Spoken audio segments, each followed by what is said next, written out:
Today we are going to be solving trig equations. So we're going to be using our identities, our techniques for manipulating trig expressions, and our goal is to be able to solve a trig equation to get values of x which satisfy this equation.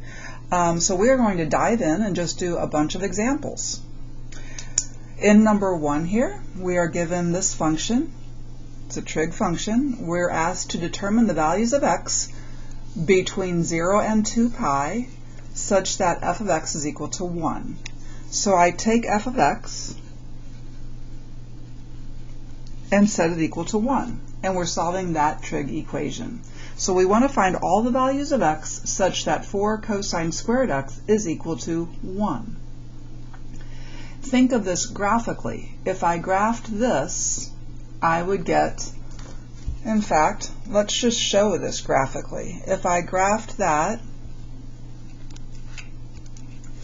I'd have 4 cosine of x all squared. That's how you have to put that in your calculator. And we want to know when is that equal to 1. And we only want to go between 0 and 2 pi. Okay? My y, min, and max are automatically set on. I can tell that that was where zoom 4 was, the zoom decimal box. Let's just see what that does. So there's our cosine graph, and there's the line y is equal to 1. So I already know I need to have 4 answers because that's how many times this graph intersects this graph. Okay?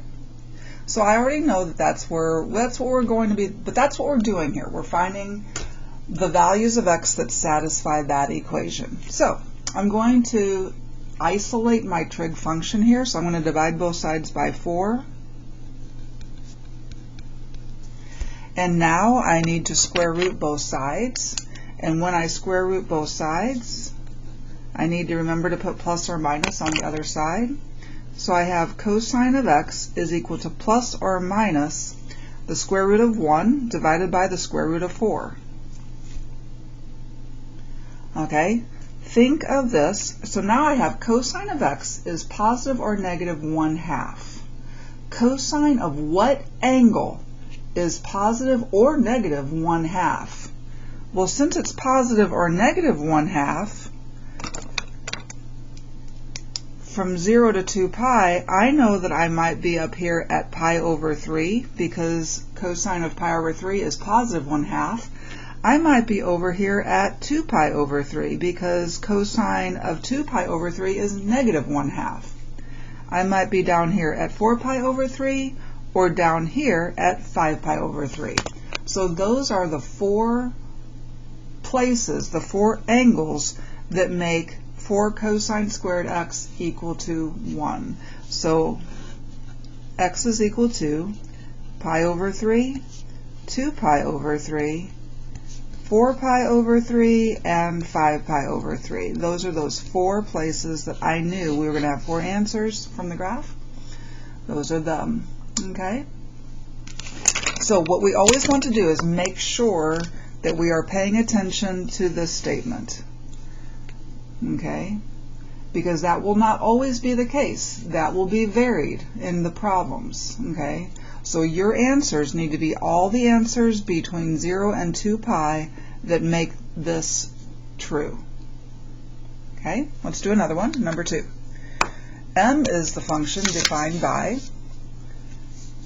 this expression.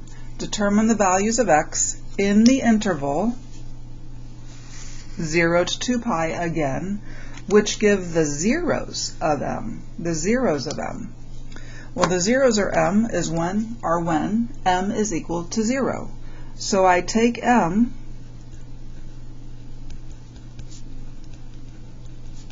and set it equal to 0 to get the zeros. Okay?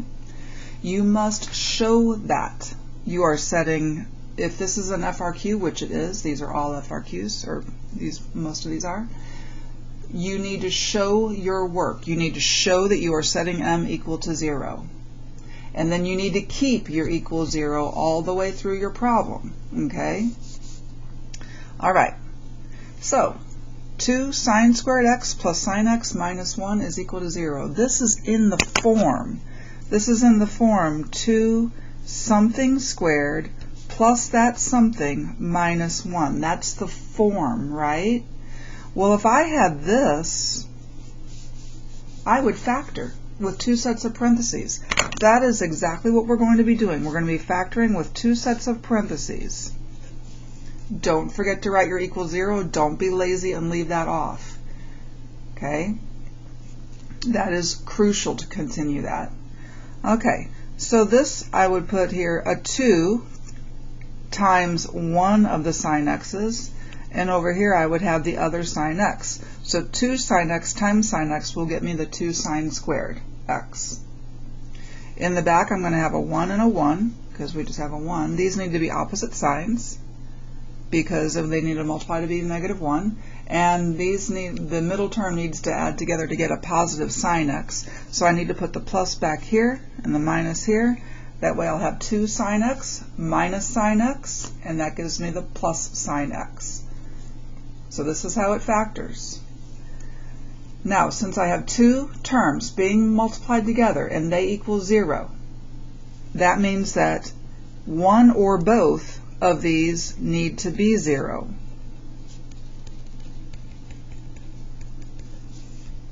Now I have 2 mini equations to solve for x. So if I add 1 over and then divide by 2, I'll get that sine x is 1/2. In what quadrants is sine of x 1/2? Positive.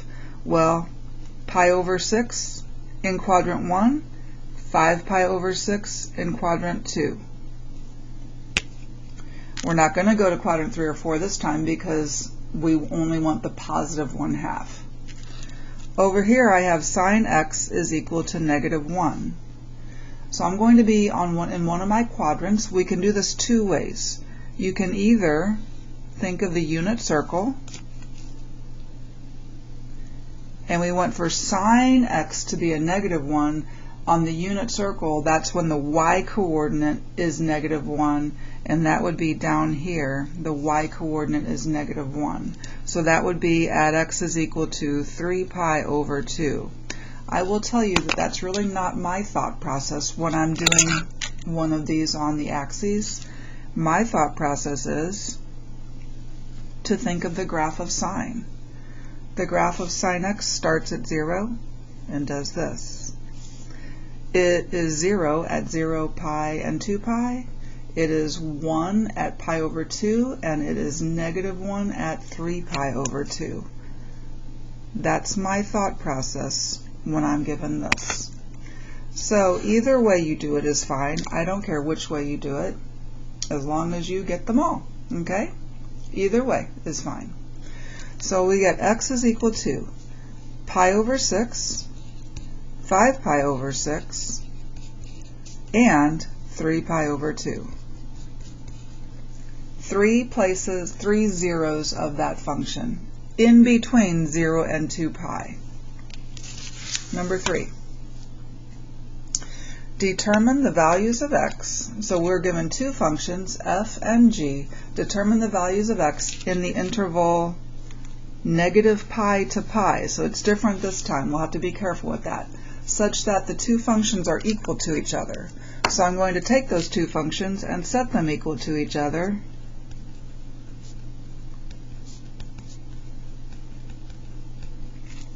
And solve for x. Okay? Do not be tempted to divide both sides by sine x and eliminate it. Don't be tempted to do that. Okay? If you do that, you're going to be losing answers. Okay? So instead of dividing by sine x, move this sine x to the other side and factor out a sine x. You're going to get something along those where you have it factored out, and that way you'll be able to consider the answers that you get when sine x is 0. So I'm going to move that over so that I have 0 on one side, and now I'm factoring out what's in common. Factor out your GCF. got a sine x in common. We're left with tangent squared x minus 3. Continue writing your equal 0. Do not get lazy and leave that off. Unless you want to lose points on your test. If you want to lose points on your test, sure, go ahead and leave it off. All right. Okay, so now we have sine x is 0, or tangent squared x minus 3 is 0. Well, sine x is 0. Okay, here's where this comes into play. Negative pi to pi. Negative pi to pi. What does the graph of sine look like from negative pi to pi?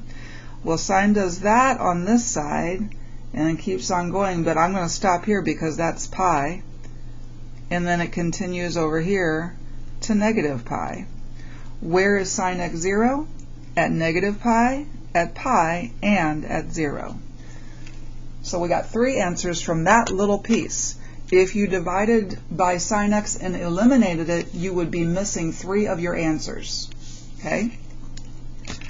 Over here I have tangent squared x is equal to 3, square root both sides, and we get tangent x is equal to plus or minus square root of 3.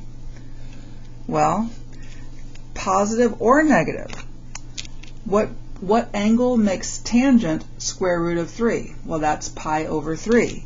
So we want the pi over 3 angle in quadrant 1, quadrant 2, quadrant 3, and quadrant 4. All of the pi over 3 angles. Positive or negative, so all 4 quadrants. Okay? Alright, so let's write our answers. Remember that our answers need to be between negative pi and pi. So I'm going to come grab these 3. X is equal to negative pi, 0, and pi. Now I want to grab these. So this is pi over 3. This is 2 pi over 3. This is 4 pi over 3, but I don't want to write it as 4 pi over 3 because that's bigger than pi. So I don't want to go bigger than pi. Instead, I want to go in the negative direction. So I want to go negative. So I want to go to negative pi over 3 to get this one, and negative 2 pi over 3 to get that one. So it ends up there were 6 places where f of x was equal to g of x. Those are our 6 answers. All right, let's find the x-coordinate. I'm sorry, let's find the x-intercepts. The x-intercepts. The x-intercepts are when they occur when y is 0, right? And here is our function. And this time we want to go from negative 2 pi to 2 pi. All the x-intercepts from negative 2 pi to 2 pi.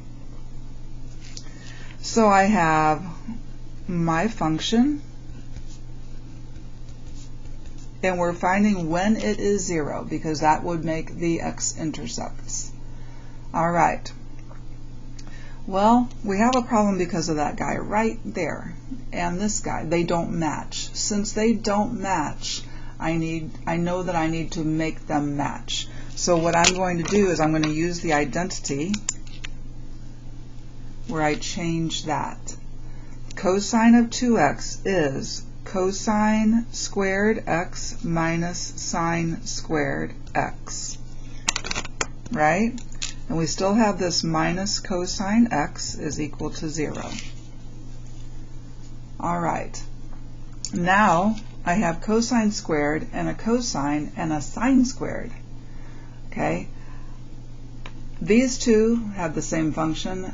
I need to make this be a cosine. So in place of sine, so I'm going to leave the cosine squared x minus, but in place of sine squared x, in place of the sine squared x, I need to put something with cosines in it. So I'm using the identity, the Pythagorean identity, that sine squared plus cosine squared is equal to 1. So sine squared is equal to 1 minus cosine squared. 1 minus cosine squared. So now I have cosine squared x minus 1 plus cosine squared x minus cosine x is equal to 0. I have two cosine squareds. I'm going to move this cosine x to the middle, and I'm going to move that negative 1 to the back, because now it's in the form of a quadratic that I can factor with two sets of parentheses, just like we did in number 2. So 2 cosine x and cosine x, because those multiply together to get this. 1 and 1, because those multiply together to get that. They need to be different signs. This time our middle term needs to be negative, so I need to put a negative back here to make that negative 2 cosine x, and a plus here to make a positive cosine x, so that those add to get a negative cosine x. Okay, so I have two pieces multiplied together to equal 0, so one or both need to be 0, can be 0, to make that true. This gives me cosine x is equal to, I'm subtracting 1 over, then dividing by 2, so I get negative 1 over 2. From that piece, I have cosine is negative 1/2. Well, cosine is a negative 1/2 in quadrant 2 and in quadrant 4. And it'll be the pi over 3 angles there, right? The pi over 3 angles there. So from that, well, I think I'm going to wait and finalize all of them in a moment. From this one, I get cosine x is equal to 1. So if I'm doing that, from negative 2 pi to 2 pi, I'm going to graph cosine x from negative 2 pi to 2 pi, right?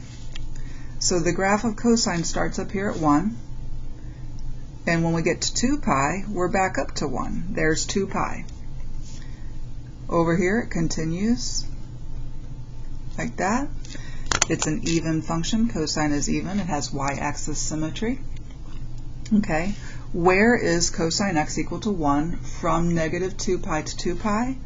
Well, at negative 2 pi, at 0, and at 2 pi. So those are negative 2 pi, 0, and 2 pi. Those are the x coordinates where cosine x is 1 between negative 2 pi and 2 pi. Okay, let's come over here and get these now. Well, this is 2 pi, and that is between 0 and 2 pi, so I'm going to write, this is 2 pi over 3, so I'm going to write that. It is between 0 and 2 pi, and this is 4 pi over 3. So that's true, right? But now I need to go backwards, because I also need to go to negative 2 pi.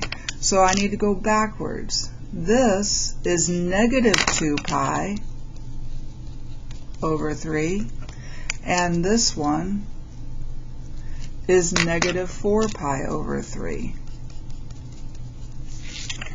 Okay? And then I'll come and get these three, negative 2 pi, 0, and 2 pi. So those are all the values of x that are the x-intercepts of this function between negative 2 pi and 2 pi.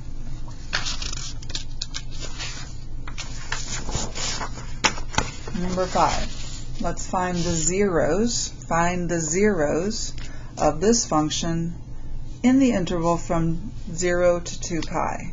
0 to 2 pi. All right. So finding the zeros. So that's when this function is 0.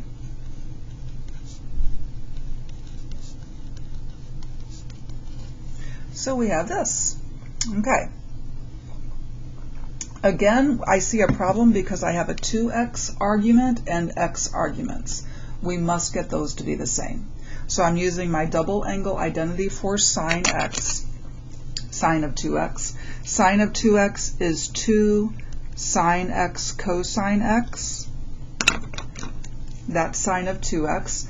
And now I'm multiplying that by this other cosine x, and then I have minus sine x is equal to 0. Okay. Well, I have a sine x in common that I'm going to take out. So I'm taking out that sine x that's in common. And then I have 2 cosine squared x minus 1 left. So either sine x is 0 and or 2 cosine squared x minus 1 is 0. Well, sine is 0 from 0 to 2 pi, 0 to 2 pi. Sine is 0 at 0, pi, and 2 pi. So I know 3 of my answers already. Over here, this gives me cosine squared x is equal to, okay, I'm moving the 1 over, it'll be positive, and then I divide by the 2. Cosine squared x is a half, square root both sides. When you square root both sides, you get plus or minus square root of 1 divided by square root of 2, which is the same thing as plus and minus if we rationalize square root of 2 over 2. So we're talking about all the pi over 4 angles. All the pi over 4 angles in all 4 quadrants because it's positive or negative. So x is equal to, again, I always make sure that I'm in the right interval. So 0, pi, and 2 pi from the sine x is equal to 0, and then all the pi over 4 angles. So pi over 4, 3 pi over 4, 5 pi over 4, and 7 pi over 4. So 7 answers for that one. Okay, number 6. Number 6 says, that we're given h, determine all the values of x at which satisfy h of x is 0. Did they give us an interval to use? Did they give us an interval to use? They did not. We have to determine all of the values of x, not restricted to any interval, all of them. We have to have a way to list all of them such that h of x is equal to 0. So I'm going to take h of x,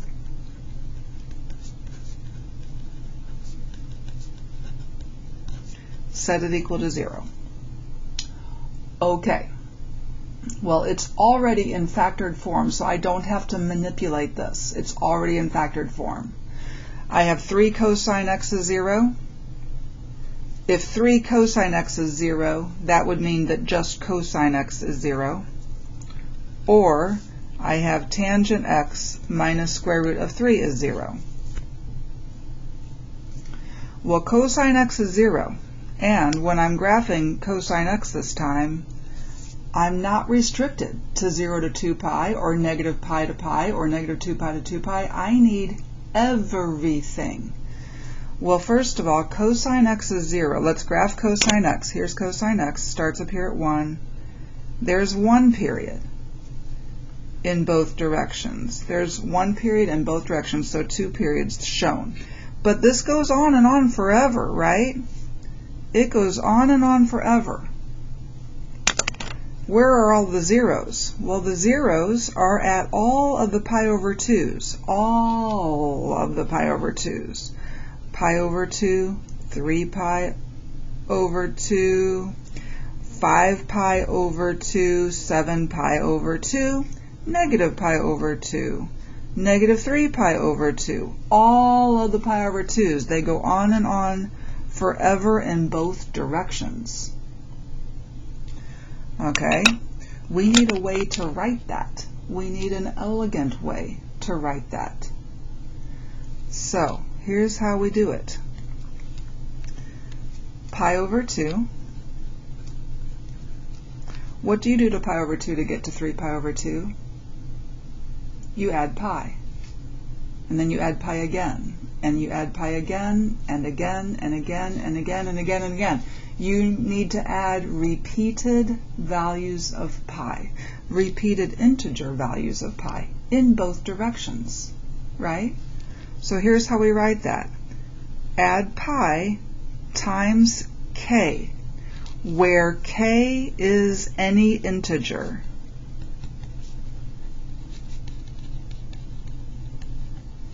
Of course, you don't have to call it k. You can call it anything else you like that is not already in play. So you cannot call it an x or an h, but anything else that you want to call it, you can call it.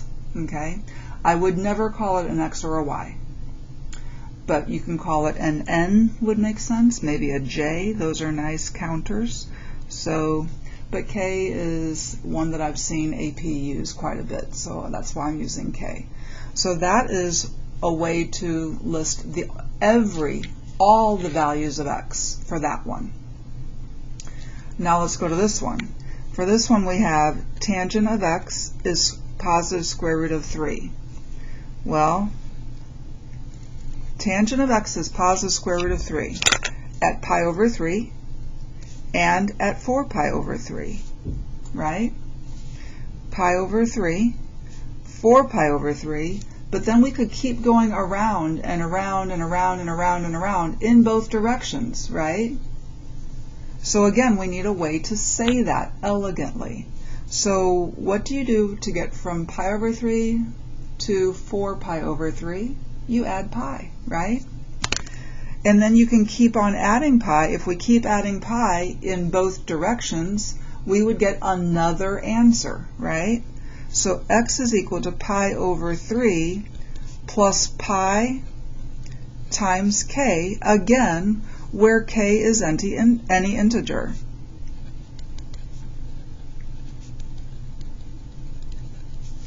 So to write this all together as one answer, x is equal to pi over 2 plus pi times k, or k times pi, of course you can reverse those, and x is equal to pi over 3 plus pi k,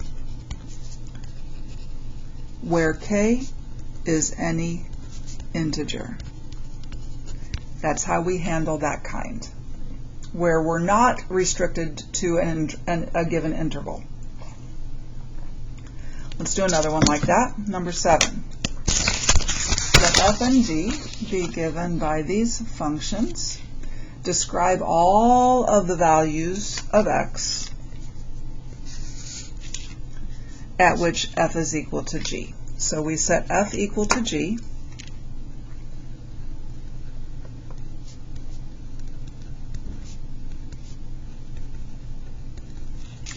And we're solving for x. Once again, you guys, do not be tempted to divide by tangent x. If you do, you're missing a crucial part of your answer. Okay? Instead, subtract it over, factor it out. So 3 tangent x sine x minus tangent x is equal to 0. This is important. We want to get that. So factor out a tangent x, and we're left with 3 sine x minus 1 is equal to 0. So here tangent x is 0, or 3 sine x minus 1 is equal to 0. Well, tangent x is 0. Where is tangent x 0? I'm going to sketch my graph of tangent x. This is how I do this one. Tangent x has asymptotes at all of the pi over 2's, right? All of the pi over 2's. Okay? The graph goes smack through the origin before it goes like that. So then it goes over here. So tangent is 0 at 0. That's going to be one of my answers. But tangent is also 0 at pi, and 2 pi, and 3 pi, and 4 pi, and negative pi, and negative 2 pi, at all of the multiples of pi. So this would give me x is equal to 0 plus pi times k. Of course, you do not have to have the 0 there. Okay, you could just write this as pi k. When k is 0, we get that 0, right? So x is equal to just pi k, where k is any integer. Okay, let's come over here. Here we have that sine x is equal to, I'm adding 1 over, then dividing by 3. What values of x make sine 1/3? What values of x make sine 1/3? Well, I know what quadrants they're in. They're in the first quadrant and they're in the second quadrant. That's where sine is positive. Sine is positive in the first and second quadrants. But we do not know, we don't have this memorized. We don't know an angle. It's not one of our pi over 4, pi over 6, pi over 3. It's not one of those. So, what is this? Well, this is just arc sine of 1/3. That is arc sine of 1/3 right there. Okay? So if it's not one of your unit circle values, just make it arc whatever of that value and you're good to go. I'm going to come over here. I'm going to write all of our answers. I'm going to come and grab this one. X is equal to pi k, where k is any integer. But I'm going to hold off on writing where k is any integer. I'm going to come get this one. This is x is equal to arc sine of 1/3. But it's not just because we're wanting all of the values, it's not just arc sine of 1/3. We can also go around and get another one, and around and get another one. We can keep adding 2 pi repeatedly to get more and more values just from that first quadrant. All of those will be in the first quadrant, right? Now let's come and get this one. Okay, well, if this right here is arc sine of 1/3, what is this over here? What would this one, let me get a different color here. Goodness, let me get a pink. What would, if this is arc sine of 1/3, what is this? Well, if this is arc sine of 1/3, this is pi minus arc sine of 1/3. This is pi minus arc sine of 1/3. Pi minus arc sine, whoops, squeezing. Oh, let me rewrite that. Arc sine of 1/3. Okay, and then once again, we can go around and around and around. We can keep adding 2 pi repeatedly. So plus 2 pi k, where k is any integer. I know that was a tough one, but that's how we do that. I've seen those on AP Classroom, so we need to know how to write those. Okay, that's it. That's it for solving trig equations day 1. Tomorrow we're going to add inequalities to the mix.